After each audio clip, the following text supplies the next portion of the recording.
नमस्कार दोस्तों आज की इस वीडियो में मैं बात करूंगा एक ऐसी महिला के बारे में जिसने इस इंडस्ट्री को एक सफल एक्ट्रेस दी है। ये महिला है राजी सिंह। एक्ट्रेस नीतू सिंह की मदर, ऋषि कपूर की सास और रणबीर कपूर की नानी। ये कहानी शुरू होती है आज से करीब 100 साल पहले।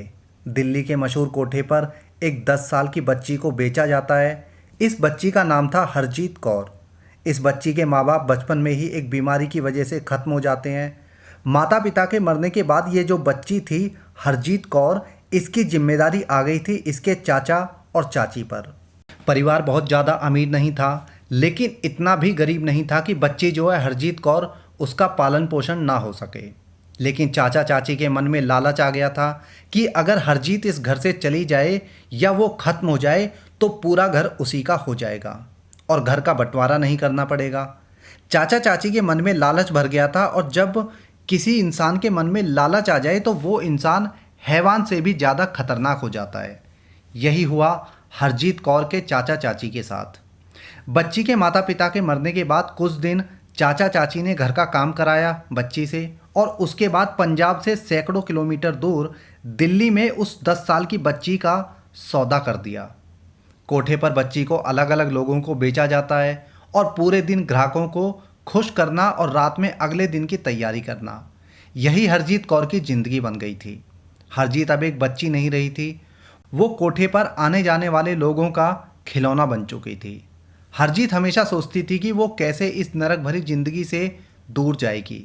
उसे अपने चाचा चाची की एक एक हरकत अब तक याद थी। हरजीत वहाँ से भागना चाहती थी, लेकिन भाग नहीं पा रही थी। ये मौका मिला उसे 18 वर्ष की उम्र में। एक दिन उसे मौका मिलता है और वो उस कोठे से फरार हो जाती है। कोठे के गलियारों से निकलकर हरजीत एक सड़क वाले रास्ते पर पहुंच जाती है। वहां एक गाड़ी वाला देखता है कि एक लड़की बदहवास सी लोगों को रुकने का इशारा कर रही है, लेकिन कोई भी उसके फटे पुराने कपड़ों को देखकर उससे बात नहीं कर रहा था। वो गाड़ी वाला अपनी गाड़ी रोकता है और हरजीत को अपने साथ ले जाता है। वो आदमी लखनऊ के रईस ख़ानदान से बिलोंग करने वाला एक नवाब था। उसका नाम था शेख अनीमुल्ला रईसुद्दीन।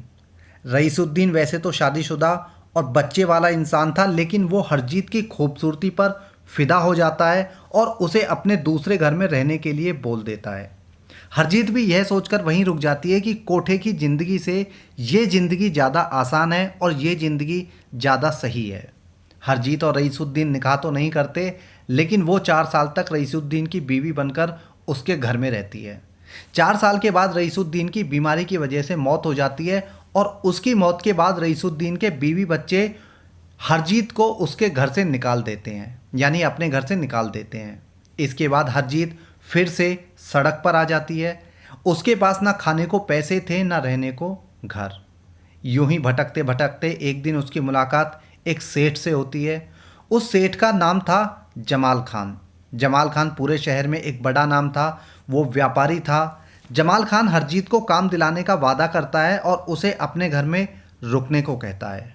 रात को जमाल खान हरजीत के साथ में दुष्कर्म करता है और अगले दिन उसे एक कोठे पर ले जाकर बेच देता है। हरजीत अब घूम फिर कर वहीं पर आ गई थी जहाँ से वह भागी थी, बस अब जगह बदल गई थी। पहले दिल्ली था, अब लखनऊ। हरजीत फिर से इसे ही अपनी ज़िंदगी मानकर उसी ज़िंदगी में रमने लगती है। हरजीत देखने में काफ़ी ज़्यादा खूबसूरत थी। उम्र भी उसकी सिर्फ 22 साल थी। उसकी खूबसूरती की वजह से हरजीत जल्दी ही कोठे पर काफ़ी ज़्यादा पॉपुलर हो जाती है। उसकी खूबसूरती की चर्चा इतनी कि बड़े बड़े सेठ, नवाब और रईस सिर्फ हरजीत की वजह से ही कोठे पर आने लगते हैं। कोठे पर तवाइफों के साथ ही एक बंदा और वहाँ पर काम करता था। उसका नाम था फतेह सिंह। फतेह सिंह कोठे पर बड़े बड़े लोगों से डील करता था और तवाइफों के लिए ग्राहक लाने का काम करता था, यानी वो वहाँ पर दलाली करता था। उसी फतेह सिंह को हरजीत कौर से प्यार हो जाता है। फतेह सिंह की कोठे और तवाइफों की दुनिया में काफ़ी ज़्यादा जान पहचान और नाम था। उसका काफ़ी रुतबा था, क्योंकि ग्राहकों को लाने का काम उसी का होता था। फतेह सिंह ने कोठे की मालकिन से हरजीत से शादी करने को कहा। कोठे की मालकिन फतेह सिंह को नाराज़ नहीं करना चाहती थी, इसलिए वह शादी के लिए तैयार हो गई। लेकिन उसकी एक शर्त थी। शर्त ये थी कि हरजीत जो है शादी के बाद भी कोठे पर ग्राहकों के साथ में रात बिताएगी, जैसे वह अब तक बिताती आ रही है। फतेह सिंह ने कोठे की मालकिन की यह शर्त मान ली और हरजीत कौर से शादी कर ली। शादी के बाद इनकी एक बेटी होती है जिसका नाम रखा जाता है राजी सिंह, जो कि नीतू सिंह की माँ थी। राजी सिंह जब 14 साल की हुई तो कोठे की मालकिन ने राजी सिंह को भी वेश्यावृत्ति के धंधे में उतार दिया। राजी सिंह ये सब काम नहीं करना चाहती थी, वो चाहती थी फिल्मों में एक्ट्रेस बनना।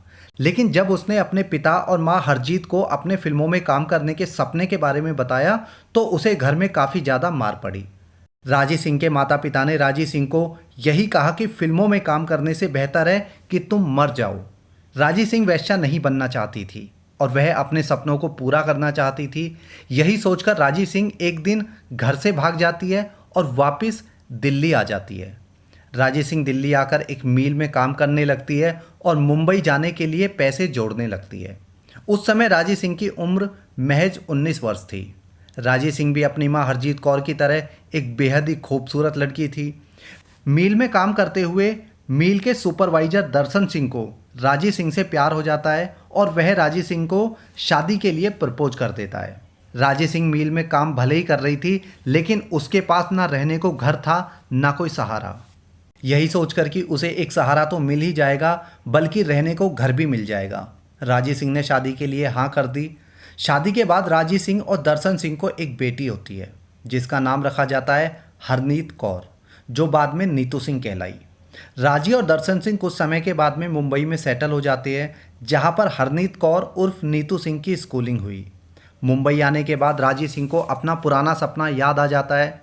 उसका बचपन का सपना था कि उसे फिल्मों में एक्ट्रेस बनना है।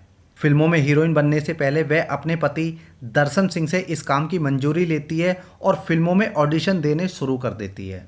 कई सालों तक ऑडिशन देने के बाद भी जब राजी सिंह को किसी भी फिल्म में काम करने का मौका नहीं मिला तो उसने अपनी बेटी को फिल्मों में एक्ट्रेस बनाने की ठान ली। अब राजी सिंह फिल्म मेकर्स के ऑफिस के चक्कर अपने लिए नहीं बल्कि अपनी बेटी के लिए काट रही थी।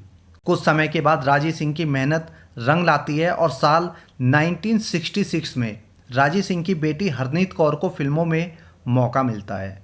पहली फिल्म थी सूरज, जो साल 1966 में आई थी। इस फिल्म में राजी सिंह की बेटी हरनीत कौर का नाम रखा गया था बेबी सोनिया। साल 1966 में ही बेबी सोनिया की दूसरी फिल्म आ गई, इसका नाम था 10 लाख। तीसरी फिल्म आई 2 साल के बाद, साल 1968 में। बैक टू बैक 2 फिल्में आई। ये फिल्में थी 2 दूनी 4 और 2 कलियां। इसके बाद साल 1969 में वारिस और 1970 में 2 फिल्में घर घर की कहानी और पवित्र पापी। बेबी सोनिया को चाइल्ड आर्टिस्ट के तौर पर काम मिलने लगा था, उसकी पहचान बनने लगी थी। लेकिन राजी सिंह अपनी बेटी को चाइल्ड आर्टिस्ट नहीं बल्कि फिल्मों में सफल और बड़ी एक्ट्रेस बनाना चाहती थी। राजी सिंह नहीं चाहती थी कि उसकी बेटी का हाल भी उस समय की चाइल्ड आर्टिस्ट डेजी ईरानी की तरह हो। दरअसल 50 के दशक में डेजी ईरानी एक पॉपुलर बाल कलाकार थी, लेकिन जब वह बड़ी हुई तो किसी ने भी उसे लीड एक्ट्रेस के रोल में स्वीकार नहीं किया। राजी सिंह जानती थी कि उसकी बेटी के साथ भी यही हो सकता है, इसलिए 1970 में राजी सिंह अपनी बेटी को फिल्मों से दूर ले जाती है और उसे लीड एक्ट्रेस के लिए तैयार करने लगती है। ये समय था साल 1970 का। ऐसा कहा जाता है कि राजी सिंह अपनी बेटी बेबी सोनिया उर्फ नीतू सिंह को चालाक बनने का पाठ पढ़ाती थी। वह अपनी बेटी से कहती रहती थी कि बॉलीवुड में टॉप पर पहुंचना है तो चालाक बनो। साथ ही राजी सिंह नीतू सिंह को बड़ी हीरोइन बनने के ऊंचे ऊंचे ख्वाब भी दिखाने लगी थी। वह हमेशा नीतू को कहती थी कि उसे हर हाल में बड़ी हीरोइन बनना है। राजी सिंह नीतू सिंह को वापस बॉलीवुड में लाई साल 1973 में। 1973 में राजी सिंह की बेटी को पहली फिल्म मिलती है जिसका नाम था रिक्शा वाला। राजी सिंह की बेटी का असली नाम था हरनीत कौर। बचपन में जब फिल्मों में काम किया तो उसका नाम रखा गया बेबी सोनिया और अब लीड एक्ट्रेस के रूप में काम किया तो नाम रखा गया नीतू सिंह। इस सब के पीछे राजी सिंह का ही दिमाग था। वो नहीं चाहती थी कि लोग उसकी बेटी को बेबी सोनिया के रूप में देखें। नीतू सिंह की पहली फिल्म आई थी साल 1973 में। उस समय नीतू सिंह की उम्र महज 14 वर्ष थी। नीतू सिंह की पहली फिल्म फ्लॉप साबित हुई। राजी सिंह के बारे में कहा जाता है कि वह काफ़ी ज़्यादा महत्वाकांक्षी औरत थी। वह नीतू सिंह को हर हाल में सफल एक्ट्रेस के रूप में देखना चाहती थी, इसलिए नीतू सिंह सिर्फ उन्हीं फिल्मों में काम करती थी जिन्हें राजी सिंह पास करती थी। पहली फिल्म फ्लॉप होने के बाद राजी सिंह को लगा कि उसकी बेटी फ्लॉप एक्ट्रेस ना बन जाए, इसके बाद राजी सिंह ने नीतू सिंह का एक बोल्ड फोटोशूट कराया। वो फोटोशूट इतना बोल्ड था कि उसके बाद बड़े बड़े फिल्म मेकर्स की लाइन लग गई जो सिर्फ नीतू सिंह को लेकर ही फिल्में बनाना चाहते थे। राजी सिंह के बारे में एक किस्सा काफ़ी ज़्यादा मशहूर है। किस्सा तब का है जब नीतू सिंह को ऋषि कपूर से प्यार हो जाता है। राजी सिंह को जब पता चला कि उसकी बेटी का अफेयर ऋषि कपूर से चल रहा है तो राजी सिंह ने चप्पलों से नीतू सिंह की पिटाई कर दी। लेकिन इसके बाद जब ऋषि कपूर ने नीतू सिंह को शादी का प्रपोजल दिया तो राजी सिंह भी मान गई। राजी सिंह एक बेहद ही बुद्धिमान औरत थी। वह अति महत्वाकांक्षी थी। जो उसके सपने वह खुद पूरा नहीं कर पाई थी वह उसने अपनी बेटी के द्वारा पूरे किए। ये बात अलग है, इन सपनों को पूरा करने में बेटी नीतू सिंह कभी भी अपना बचपना नहीं जी पाई। नीतू सिंह के फिल्मों में सफल एक्ट्रेस बनने के बाद राजी सिंह ने काफ़ी ज़्यादा लग्जरी लाइफ जी। राजी सिंह ने नीतू सिंह की एक मूवी में एक्टिंग भी की थी। ये फिल्म थी रानी और लाल परी। इस फिल्म में राजी सिंह ने नीतू सिंह की मदर का रोल प्ले किया था। इसके अलावा राजी सिंह ने कुछ फिल्मों में कॉस्ट्यूम डिजाइनर के रूप में भी काम किया था। ये फिल्में थी कभी कभी, दूसरा आदमी और ग्रेट गैम्बलर। राजी सिंह के पति दर्शन सिंह की मौत हुई या इन दोनों का तलाक, इसका कहीं पर कोई जिक्र नहीं आता। लेकिन राजी सिंह की मौत साल 2009 में हुई थी। मौत का कारण था कार्डियक अरेस्ट। अपनी मौत तक राजी सिंह मुंबई में रही थी। अपनी मौत के समय राजी सिंह की उम्र 71 वर्ष थी।